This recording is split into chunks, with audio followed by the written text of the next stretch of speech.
والسلام على رسول الله وعلى آله وأصحابه ومن والاه. أما بعد، السلام عليكم ورحمة الله تعالى وبركاته. برادران عزیز، حاضران محترم، دوستان گرامی قدر، شکر الله که خوب مهربان را برای ما و شما این لحظه عبادت بندگی را نصیب گرداند و خداوند ما را از همه مرگ گناه و بدی و نافرمی بردارید. سبب بدبختی و خواری هم در آخرت میشود. خداوند رو گرداند. این لحظه عبادت و این شب‌های نورانی خیلی به شمار مانده‌اند. این لحظه ها را برای شما تبریک و مبارکباد میگویم. از خداوند عاجزانه مسئله دارم بار الله و پروردگارا تمام لحظه های عمر ما را مثل این لحظه برای لحظه عبادت بندگی بگردان. پروردگار تمام لحظه های عمر ما را مثل این لحظه برای لحظه دوری از گناه و معصیت بگردان. پروردگار به حرمت این لحظه های اجابت دعا اسلام عزیز را در روی عالم غالب بگردان. پروردگار دشمن‌های اسلام را خار و زبون و نیست و نابود بگردان. پروردگار حکم و قانون قرآن را در روی عالم حاکم بگردان. آمین یا رب العالمین. برادران عزیز، صحبتی که امروز میخواهم خدمت شما داشته باشم در باب انتخاب دوست است، یعنی قبول کردن، یعنی دوست اختیار کردن. امروز در دنیا دوست ها زیاد هستند، اما نه هر دوست برای انسان دوست است. بعضی دوست هایی هستند که والله قسم برای انسان از دشمن بدتر هستند. و این خاطر امروز خاص کردم که یک سه در باب محبت و دوستی که انسان یک شخصیت دوست انتخاب میکنه و یک رفیق و یعنی دوست خالص لله برای خودش قبول میکنن. امروز انشاءالله خاص کردم که یک سه در این موضوع صحبت داشته باشم تا اینکه جوانهای محترم ما در فریب هر نوع دوستای یعنی گمراه و از راه میزدگی نافتند. رب العالمین در قرآن میفرماید که استعیذ بالله الاخلاء یومئذ بعضهم لبعض عدو الا المتقین. صدق الله العظیم. رب العالمین در این آیت کریمه فرمودند که دوستها بسیاری دوستها برای همدیگر یعنی روزی هست که دشمن میشوند و دشمن به همدیگر بدتر از دشمن هستند، مگر دشمن نمیشوند و دوستیش پاینده و همیشه و باقی میماند دوستهایی که متقی باشند، خدا ترس و پرهیزگار باشند. یعنی نه همه دوستیش پاینده و همیشه است. بعضی از دوستهایی هست که با یک شخصیت به خاطر مالش دوستی میکنه، بعضی شخصیت است برای کسبش دوستی میکنه، بعضی شخصیت است که به خاطر حرمتش دوستی میکنه، بعضی انسانی هست که به خاطر منصب و دیگر چیزش دوستی میکنه. اما دوستهایی که خاص به خاطر خدا دوستی کنن چنین دوستها خیلی کم هستند. و این خاطر رب العالمین گفتن که بسیاری از دوستها روزی می شود که اون روز قیامت است از همدیگر جدا می شود. خداوند آیت دیگر میگه یوم یفصل بین. روز قیامت روزی است که بین دو دوست یا بین زن و شوهر، پدر و فرزند، بین بسیار انسان‌های نزدیک جدا کرده میشه. یکی از اونها جنتی هم دیگرش دوزخی، خداوند بین اینها جدا میکنه. و همین خاطر انسان باید یکمش که وقتی دوستی میکنه دوستیش خاص به خاطر خدا باشه، خالصا لله باشه، نه به خاطر کسبش، نه به خاطر منصبش، نه به خاطر دارندگیش، فقط و فقط دوستیش به خاطر خدا باشه. این دوستی پاینده داره، این دوستی همیشگی هست. پیغمبر بزرگوار صلی الله علیه وسلم در حدیث مبارک میفرمایند که افضل الاعمال الحب فی الله والبغض فی الله. بهترین عملها در نزد خداوند این دوستداری به خاطر خدا است و بدبینی هم به خاطر خدا. یعنی که بهترین عمل برای انسانیت به خاطر خدا دوست بداری، یعنی رفیق دوست و جورت خاص به خاطر خدا دوستش بداری و بد دیدن هم باید به خاطر خدا بد ببینی. آیا سوال می شود که انسان باید چی نوع انسان و کیها را بد ببینه به خاطر خدا؟ ما هر انسان حقی بد دیدن نداریم. حتی عزیزای خدا میگه که انسان حق نداره کافر را بد ببینه. شخصیت کافر حق نداره برای بد دیدن. کافر کفرش بد میبینی، کافریش بد میبینی و شخصیتش بد نمیبینی، چون که وای بنده خدا شاید آخر مقلب القلوب حالت او را تغییر میده، دیگرگون میکنه، از دنیا به ایمان میره. و به خاطر ما باید شخصیت‌های را باید ببینیم که اونها مردم از عبادت بندگی دور میکنه. فعل اونها را، رفتار اونها را، نفاق اونها را، فسق اونها را ما باید بد ببینیم. بدبینی هم باید به خاطر خدا باشه. این بدبینی که امروز در جامعه ما پیدا شده است، یک انسان یعنی که به خاطر کسبش بد میبینه، کاراش خوب است من نه، یا اینکه ماشینی خوب داره من نه، یا اینکه یک انسان دو کس در کنار همدیگر سودا میکنن، سودایتش در اوج خوب است، این دیگرش به او بخیلی و حسادت میکنه. این نوع بدبینی برادر از حرام است. در شریعت فقط بدبینی اجازت است که وای به خاطر خدا باشه. یک انسان میبینی فعل بد داره، خصلت بد داره، گفتار بد داره، حرکت میکنی که او را نصیحتش کنی، یعنی اصلاحش کنی، اصلاح نمیشود. در این صورت اون فعل بچه، اون کردار بچه بعد از اون حق داره برای بدی. و به خاطر پیغمبر بزرگوار گفتن که بهترین عملها دوست داشتن به خاطر خدا هست و بد دیدن به خاطر خدا. در روایت دیگر پیغمبر بزرگوار صلی الله علیه و سلم گفت که لا یؤمن احدکم حتی یحب لاخیه ما یحب لنفسه. تن ایمان کامل نداره یک کدام از شمایان حتی که دوست بداره برای برادرش همون چیزی را که دوست می‌داره برای خودش. یعنی برادر عزیز، ایمان من و شما در صورت کامل میشه. کامل گفته بوده میگه، ایمانی بود، یعنی یک بعضی چیزی میشه که نابوده، کمبودی داره، ناقص است. ایمان انسان در صورت بودی و به کمال میرسه که برای برادر مسلمانش دوست بداره همون چیزی را که برای خودش دوست میداره. یعنی چی چیزی برای خود دوست میداری؟ برای برادر همون چیزی دوست بداری، بعد از اون ایمان کامل میشه. یعنی که ما باید محبت دوستیمو چی نوعی که برای خودمون دوست میداره برای برادر میشه.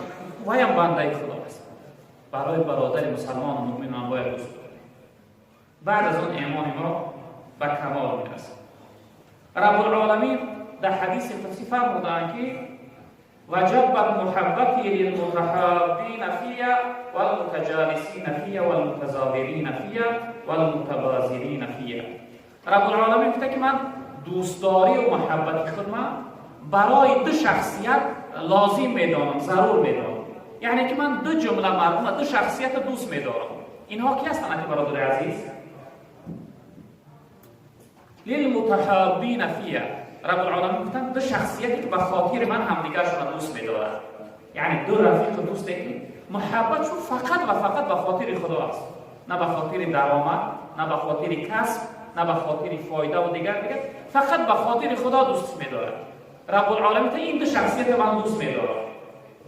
اکنون برادر عزیز، هر شخصیتی را که الله دوست داشت همه هستی او را دوست میدارند. باد و هوا، زمین و آب، همه او را دوست، حتی آتش دوستی او میشود، خاک دوست داری و شخصیت میشود. در روایت آمده جناب پیامبر صلی الله علیه و سلم وقتی پروردگار یک بنده از بنده‌هاش دوست می‌داشته و سوی حضرت جبرئیل علیه السلام ندا می‌کرده، خطاب می‌کرده، میگفت یا جبرئیل انا احب فلانا فاحبه. میگفت جبرئیل من فلانی بنده دوست می‌دارم، تو هم دوستش بدار. خب این چی امره؟ نه تنها اینکه جبرئیل خبردار باش که من فلانی را دوست می‌دارم، نه، با بعد از اینکه خداوند اظهار محبت کرد، بعد از اینکه خداوند آشکار کرد که من قاری میرم بگه قاری ابوالحکیم را دوست می‌دارم، بعد از این با خداوند دوباره خطاب میکنه به سوی جبرئیل که ای جبرئیل اینها را تو هم دوست بدار، اینها محبوب دوستای من هستند. ببین رب العالمین بود به شخصیتی که به خاطر من همدیگر را دوست داشتن، من او را دوست می‌دارم. وقتی الله که دوستش داشت، جبرئیل امر میکرد که ای جبرئیل فلان بنده را دوست بدار که من او را دوست می‌دارم. جبرئیل وقتی که این خطاب از جانب خدا قبول میکرده است، در عالم ملائکه امر میکرده که فلان شخصیت دوست بداره که خدا دوست می‌داره. اون ملائکه های آسمان، ملائکه های زمین، تمامی هستی محبوب و دوستدار این شخصیت میشه. حتی حضرت ابراهیم علیه السلام مولانا در یعنی بارش چند جمله داره، میگه زی آتش گل بخواهی جان فدا شد، چو ابراهیم و درگاهش گدا شد. بماند نامت اندر قید هستی، اگر او را چو ابراهیم پرستی. میگه اگر بخواهی که آتش نسوزد، ببینید ابراهیم کی بود؟ خلیل الله، دوستی الله. الله در دوستیش قبولش کرد. ابراهیم فقط از خداوند طلب میکرد که الله محبت در دل من جا، من میخواهم که خلیل تو باشم، دوستی تو باشم، دوستداری تو باشم. وقتی ابراهیم علیه السلام خداوند در مقام خلیلی قبول کرد، نمرودی ها بردن در آتش انداختن، قصد و مقصدش سوزاندن ابراهیم بود. اما آتش و آب همه اختیارش در اون ذاتی هست که خلقشو کرده است. رب العالمین چی خطاب کرد؟ گفت یا نار کونی بردن و سلام علی ابراهیم. ای آتش خنک شو ابراهیم ما را سلامت نگه بدار. آن که لطفی خویش را اظهار کرد، بر خلیلش نار را گلزار کرد. نمرودی ها قسم که ابراهیم در آتش میسوزد، اما ابراهیم وقتی علیه السلام وقتی در درون آتش میزنه، کنارش همه گلزار است. صدای سوختن آتش در گوش چهچه بلبل است. رنگ آتشی که در کنارش میسوزه مثل شرهای منظرهای زیبایی که از بالا آب میریزه، این چنین منظره زیبا است. رب العالمین آتش برای دوستش گلزار میگرداند. موسی علیه السلام رفت، وقتی که فرعون قصد کشتنش داشت، رب العالمین آب امر کرد، آب فرق شد، جدا شد.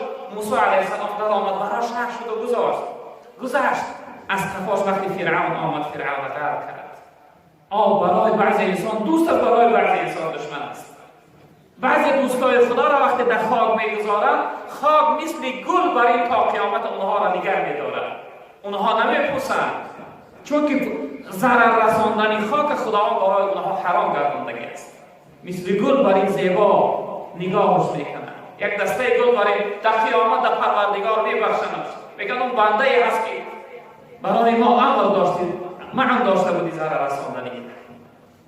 وقتی هر شخصیت الله دوست داشت، برادران عزیز بزرگوار، همه هستی او را دوست می‌دارد. همه کائنات محبوب و دوستدار او میشوند. همه هستی برای او تسبیح میگویند، طلب مغفرت میکنند. ملائکه های آسمان محبوب و دوستدار او میشوند. به همین خاطر رب العالمین میگه هر شخصیت وقتی دو شخصیت به خاطر من هم دیگر را دوست داشتن، سیوم ذاتی که هر اینها را دوست می‌دارم من هستم. برادر بزرگوار، نمیخواهی که الله دوست بدارد؟ اگر همین لحظه من نام یک کدام شما را بگیرم، مثلا هستیشان قاری برنبه برادرم بگوشان قاری هم بسیار دوست می‌دارم، قاری الحکیم برادرم این دادم را بسیار دوست می‌دارم، از دامدار را دوست می‌دارم. این شخصیت ها افتخار میکنند. این شخصیت ها چقدر خوشحال میشن که داملا نام ما را گیریم، ما را دوست می‌داریم. در اصل وقتی یک شخصیت دوست داشتیم باید اظهار کنیم من تو را دوست می‌دارم، اینی احبکم فی الله، من تو را به خاطر خدا دوست می‌دارم. وقتی یک شخصیت عادی ما را در یک جمعیت وصف کنه که دوستت می‌دارم، چقدر راحت و خوشحال می‌شویم. چه جایی که الله رب العالمین در فوق آسمان و بالای عرش در نزد ملائکه های مقربش ما را وصف کنه که فلانی را دوست می‌دارم، خیلی جای افتخار است. با چه خاطر برادره؟ به خاطر که به یک شخصیت به خاطر خدا دوستی می‌کنی. فقط یک دوست انتخاب می‌کنی که فقط و فقط با او محبت و دوستداری به خاطر خدا است.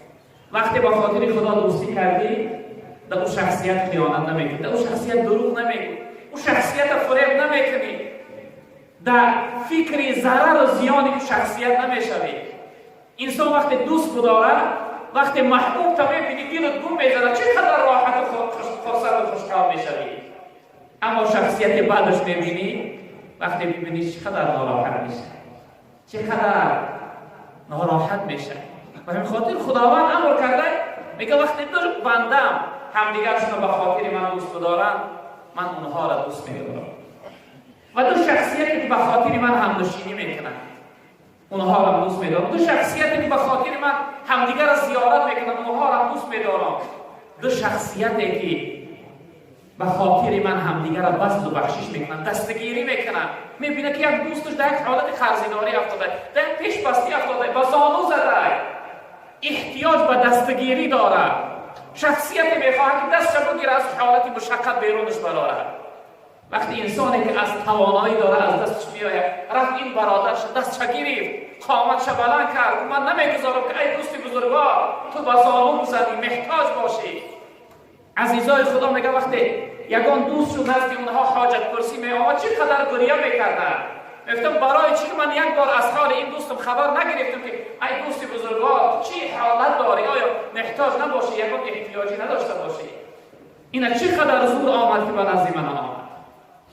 باید ما از حال همدیگر خبردار باشیم. وقتی به خاطر خدا همدیگر را دستگیری میکنیم، الله رب العالمین ما را دوست می‌دارد.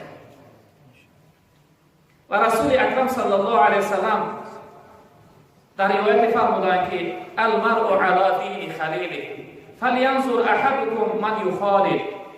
گفتن هر یک شخصیت در رفتار و رویه دوست شخصی.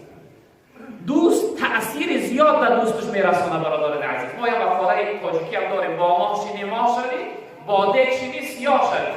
صحبت مرد خدا مردت کند، صحبت هر ناسزا سردت کند. صحبت عاشق تو را عاشق کند، صحبت فاسق تو را فاسق کند. دوست تأثیر خیلی زیادی دارد. مولانا میگه همنشینی تو به باید تا تو را عقل و دین بیاساید. اون همنشین دوست قبول بگیری، او باید از خودت بهتر باشد. و چی خاطر؟ به خاطری که تو را عقل و دینی تو را کامل کنه، تو را تربیت کنه، تو را فایده ببخشد. به خاطر انسان باید یک دوست انتخاب کنه که دوستی واقعی و حقیقی است. جناب پیغمبر گفتن که وقتی که دوست اختیار میکنی، نگاه کن، نظر کن که چی نوع دوست اختیار کرده.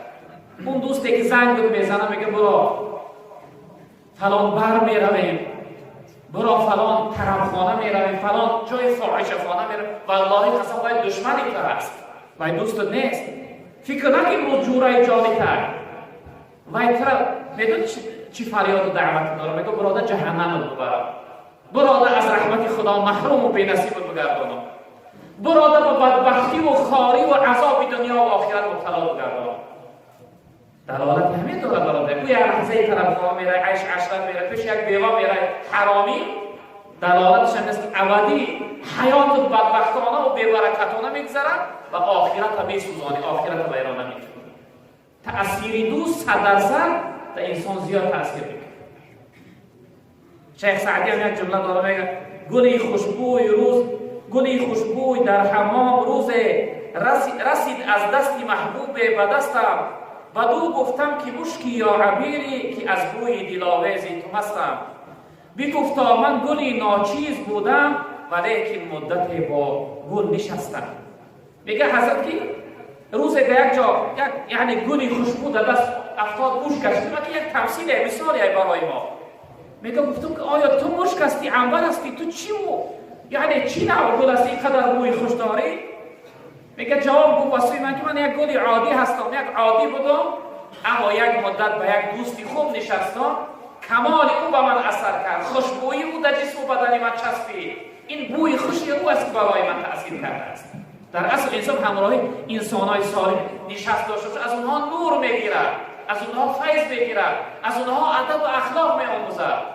و به خاطر ما و شما یک دوست انتخاب کنیم، یک دوست قبول داشته باشیم که دوستی واقعی و حقیقی باشد، دوستی باشه که ما را از خدا دور نکند، دوستی باشه که ما را یعنی تربیت ما را فیض و فایده ببخشد.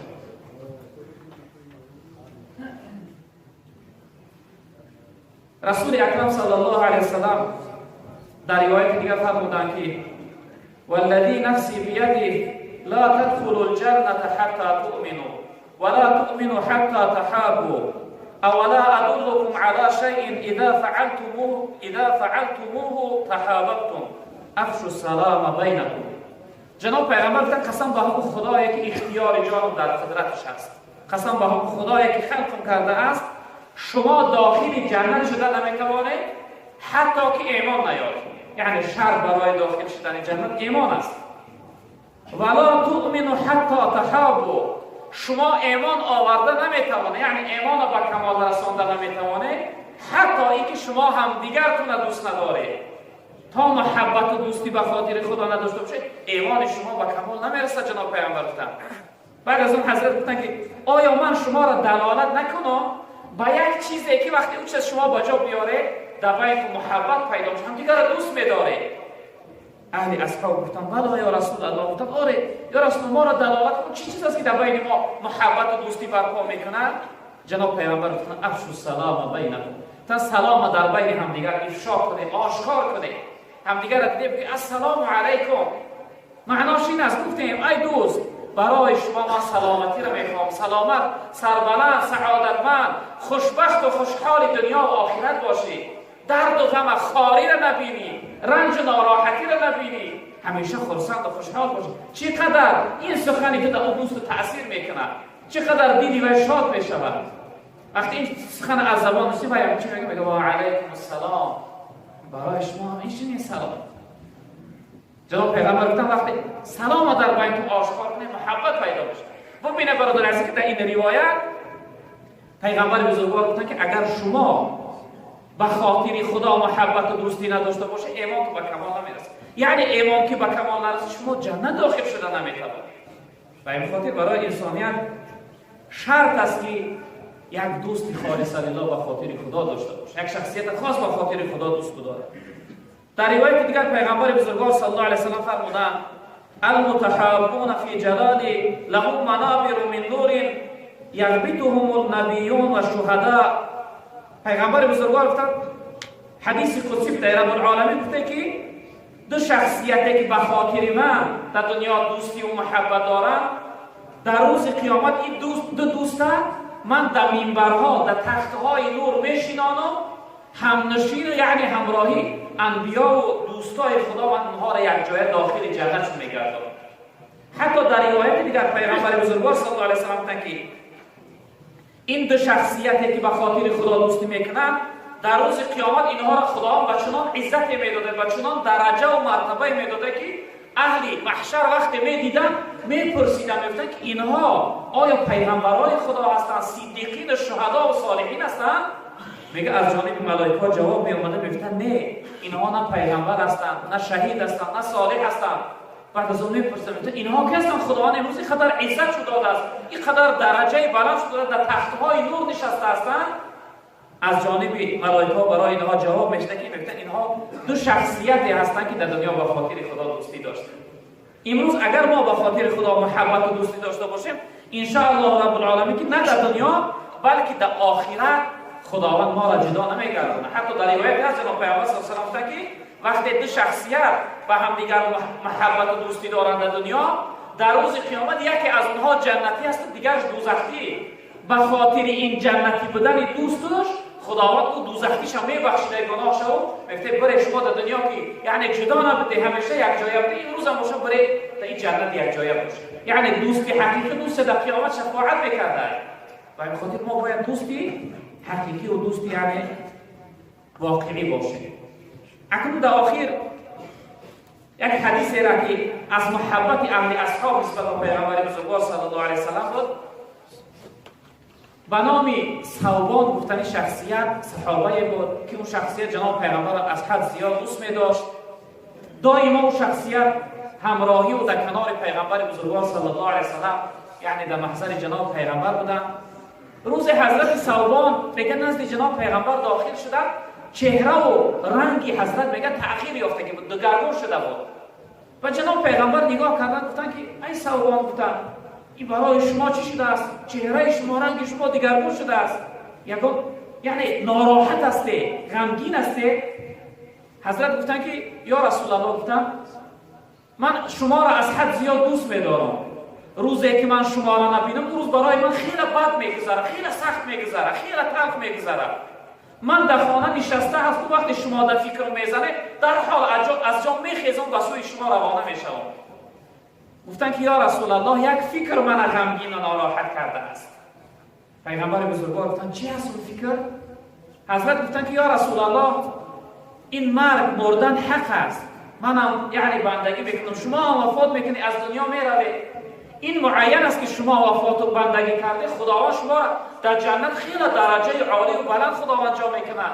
اگر خداوند منم که داخل جنت کنه درجه من او پستر است، یعنی در او بلند درجه عالی نیست. یا رسول الله من میتوانم که در جنت به دیدار شما بیایم، به زیارت شما اگر دیدار شما برام نباشه اون جنت هم برام خیلی جای سخت است. وقتی میگه از جناب پیغمبر پرسیدن، رسول اکرم صلی الله علیه وسلم جواب داد، گفت که خداوند جوابی این شخصیت عاشق و محبوب گردان. گفت برادر وقتی دوست از دوستش چیزی طلب میکنه، یعنی که اون مربی که اصل خلق کننده محبت و دوستا است، اون جواب میگرداند. رب العالمین چی جواب گفتن؟ استعیذ بالله و من یطیع الله و الرسول فاولئک مع الذین انعم الله علیهم من النبیین والصدیقین والشهداء والصالحین وحسن اولئک رفیقا. صدق الله العظیم. رب العالمین گفته شخصیتی که اطاعت خدا و پیغمبر کنه، یعنی به گفته خدا و پیغمبر زندگی کنه، این جمله مردم در روز قیامت همراهی انبیای خدا هستند، همراهی صدیقین و شهدا و صالحین هستند و بهترین همنشین‌ها را دارند. یعنی که این جواب برای کی بود؟ جواب سوال حضرت ثوبان بود. البته این آیت بعضی مفسرها در دیگر صحابه ها و دیگر تفسیر کردند، اما بعضی از مفسرها در حضرت ثوبان این آیت تفسیر کردند که این جوابش خداوند گردان که شخصیتی که امروز با گفته خدا و با گفته پیغمبر زندگی کنه، فردا در روز قیامت همراهی که از همراهی محمد رسول الله صلی الله علیه و سلم در کنار حضرت ابوبکر صدیق است، در کنار حضرت عمر، حضرت عثمان و حضرت علی و دیگر سایر اصحاب بزرگوار است. اگر بخواهی که در آخرت همراهی پیغمبر بزرگوار باشی، امروز این گفتش بجا بیار، محبت داشته باش. از پیغمبر بزرگوار پرسیدن یا رسول الله این آیت فقط بشارت برای ثوبان است؟ این یعنی خبری خوش برای ثوبان فقط نازل شد تنها؟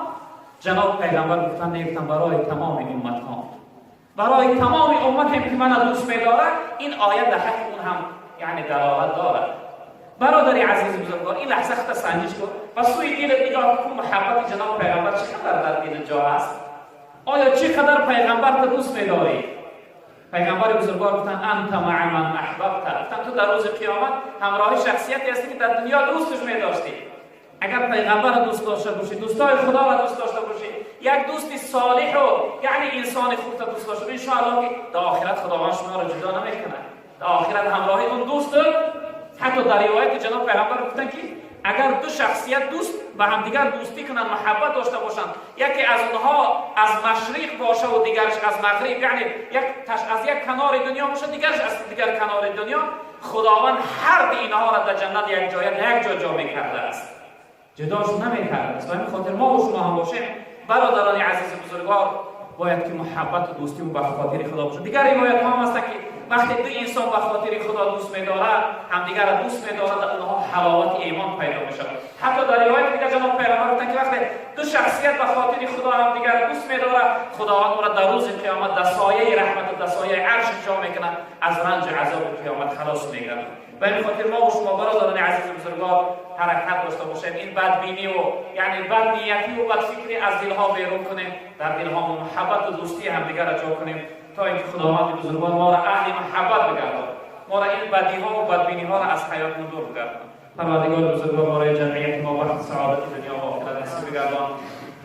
پروردگار مشکلی‌های دینی و دنیای ما را آسان بگردان. پروردگار در کسب کار حلال این جمعیت برکت و عطا بفرما. پروردگار بار الهی این جمعیت در دلها هر امید و آرزو مراد و مقصدی داشته باشند و مراد و مقصد برسان.